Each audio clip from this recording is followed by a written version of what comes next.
不知道喜欢一个人是什么感觉。国毅呀，反正人家心颖不是喜欢你，而且啊，他是用爱的抱抱表达喜欢一个人的感觉哦。谢欣颖深夜任恋爱 ING 爱的抱抱王柏杰。谢欣颖8日深夜在 IG 写下 Have a nice day， 并报警处理。而报警的这个对象啊，正是同为演员小他4岁的弟弟王柏杰。我真的觉得非常非常的荣幸。这王柏杰也随姐姐的节奏，同步在个人 IG 一起放闪。等等，阿江孝全该怎么办？其实博兴两人会凑在一块一点儿也不奇怪。据说啊，两人原本就认识啦。去年因合拍林心如制作的《华灯初上》，关系又更上一层楼。于是乎越走越近，越走越近，走到两个人上个月被媒体直击大拉了，在台北街头牵手约会。就是整段恋爱过程，我觉得最喜欢的，但是也最回不了头是暧昧期。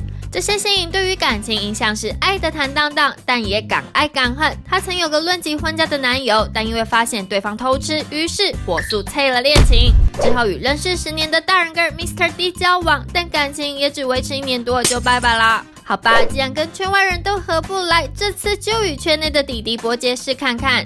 是说啊，王柏杰除了王静之外，都可以姐姐这类型的呢。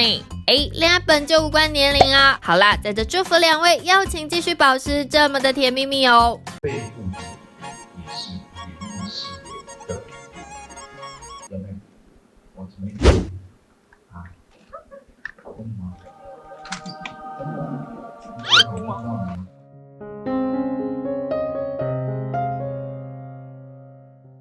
看一下3月29到4月4号，新竹专家唐启阳在清明连假前夕曾提醒要注意各种交通意外，出行皆需小心。没想到在连假首日却发生太鲁阁号出轨的重大惨伤意外。原本国师的这段占星提醒只是让同好作为参考，不料这次被放大检视，甚至有人说在蹭热度。他6日与宪哥一同录吴珊如的新节目，顺便来场私房悄悄话，一点点都不怕。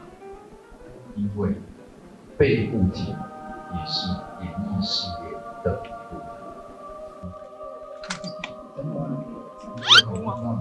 分。有些事情人们都会钻牛角尖嘛，难免我也会。那我虽然是专家，可是也算是半只脚踏进演艺圈了。谁不被误解 ？Sandy 要被骂得很凶啊！很多人都会误解自己是一个不对的人，你只是一个受害者。你只是一个受害者，你只是一个受害者，结果加害人却没事，受害者在难过。为什么？人家骂我们长得真丑，你开始很难过，那你就认同你是很丑了。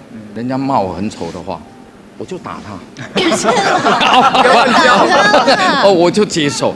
这个悲伤就是爱情的一部分，这个被误解就是演艺事业的一部分。他被误解太多了，所以这个最近的那个，哎呀，那还好啦。其实应该是被更多人发现我的存在吧。那不认识我、不熟悉我的人，就是先对我有一些看法吧。拜托你，真的是我心中的国师哎，他长得很像我国小老师。喂，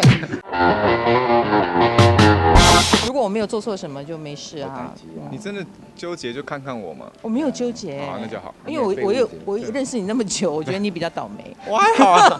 同场的来宾炎亚纶也在私房悄悄话中问宪哥：如果有一天啊，就是上大和解，会想跟谁来上大和解？没有良知的和解，人啊，就学着放下。当下即是，释放的是，就是是非的，然后当下即是，是不是的是。这提醒我也要放下，要放下放下。对对对，地震真的是那个引起的嘛？是我引起的。对。